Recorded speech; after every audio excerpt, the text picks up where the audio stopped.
It was December 28, 2014. AirAsia Flight 8501 was scheduled to operate a routine passenger service from Surabaya, Indonesia to Singapore. It was a short flight, normally taking a little over 2 hours, and there was nothing about the route itself that would have attracted any particular concern. The aircraft assigned to the service was an Airbus A320-216, registration PK-AXC, a modern narrow-body airliner widely used throughout the world and regarded as a reliable aircraft type. On board were 162 individuals, 155 passengers and 7 crew members, each with their own purpose for travel, many returning home or preparing to celebrate the upcoming New Year, none anticipating that this flight would not reach its destination. The pilots were experienced. The captain, Irianto, had more than 20,000 flight hours, including substantial experience on the Airbus A320. The first officer, Remy Emmanuel Plessel, had around 2,200 flight hours. On paper, this was a standard and fully qualified crew pairing for a routine early morning regional service. At 5:20 local time in Surabaya, Flight 8501 was scheduled to depart. Passengers had boarded, the doors had been closed, and the aircraft was pushed back from the gate in the normal way as the crew prepared for departure. In the cockpit, the checklists would have been completed methodically: engine start, flight controls, departure clearance, and taxi.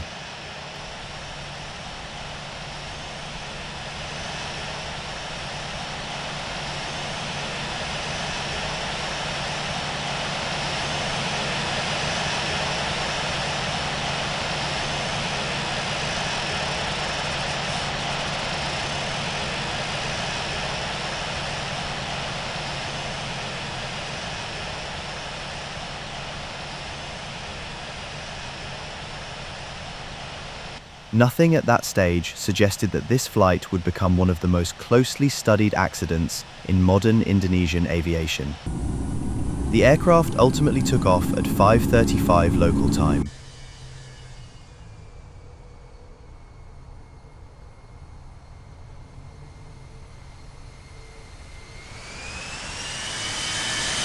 After takeoff from Juanda International Airport, the aircraft climbed away normally and entered the en route phase of flight.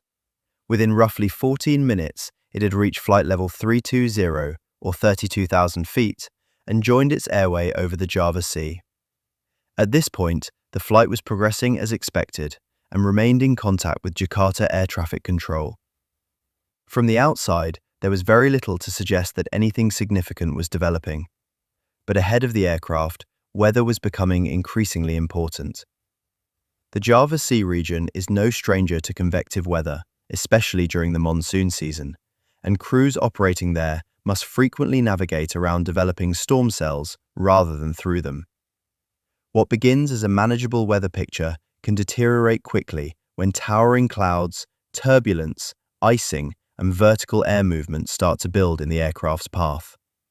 That appears to be exactly the kind of environment AirAsia 8501 was entering that morning.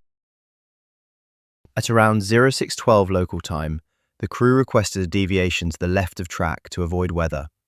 This was not an unusual request. Such route adjustments are common when flight crews use onboard weather radar to avoid the most active parts of a storm system.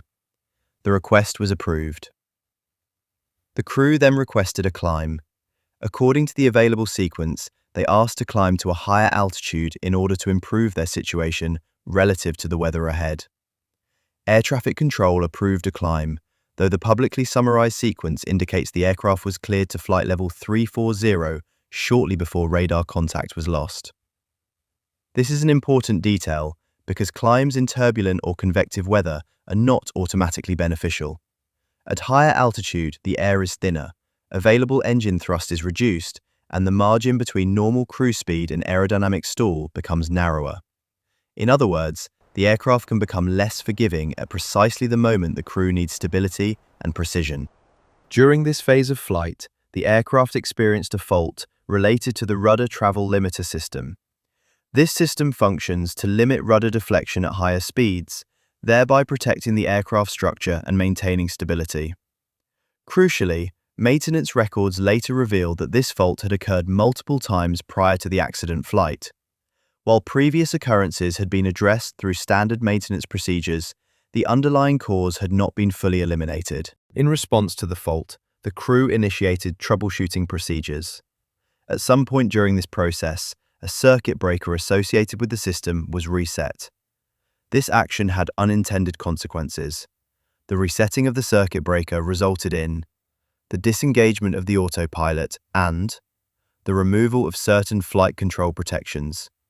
The aircraft was now being flown manually under increasingly challenging conditions. Following the autopilot disconnection, the aircraft entered a climb. However, the climb profile was not within normal parameters. The aircraft's pitch angle increased significantly, resulting in a rapid gain in altitude.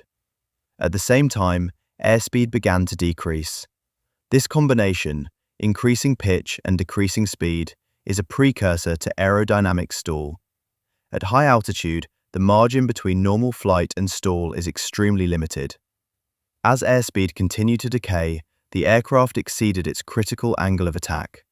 At this point, the wings could no longer generate sufficient lift. The aircraft entered a stall condition. It is important to emphasize that a stall is not related to engine performance. It is an aerodynamic condition resulting from airflow separation over the wings. The correct response to a stall is well established. Reduce pitch attitude, decrease angle of attack, allow airspeed to increase. However, flight data indicated that the control inputs made during this phase were not consistent with standard stall recovery procedures. Instead, there were sustained nose-up inputs, which further increased the angle of attack and deepened the stall condition. The aircraft entered a prolonged stall descent. Altitude was lost rapidly, more than 20,000 feet within a short period. At this stage, the aircraft was no longer in controlled flight. Recovery from a deep stall at high altitude requires immediate and correct inputs. In this case, those conditions were not achieved. At approximately 6:18 a.m., the aircraft impacted the water. The accident was not survivable. The investigation determined that the loss of AirAsia Flight 8501 was the result of a chain of contributing factors, including a recurring and unresolved technical fault, a non-standard system reset procedure, the subsequent loss of automated flight protections, and improper handling of a high-altitude stall.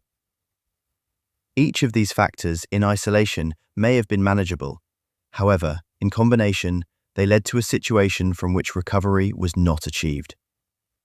In modern aviation, safety is built upon multiple layers of protection. Accidents occur not when a single layer fails, but when several layers fail simultaneously.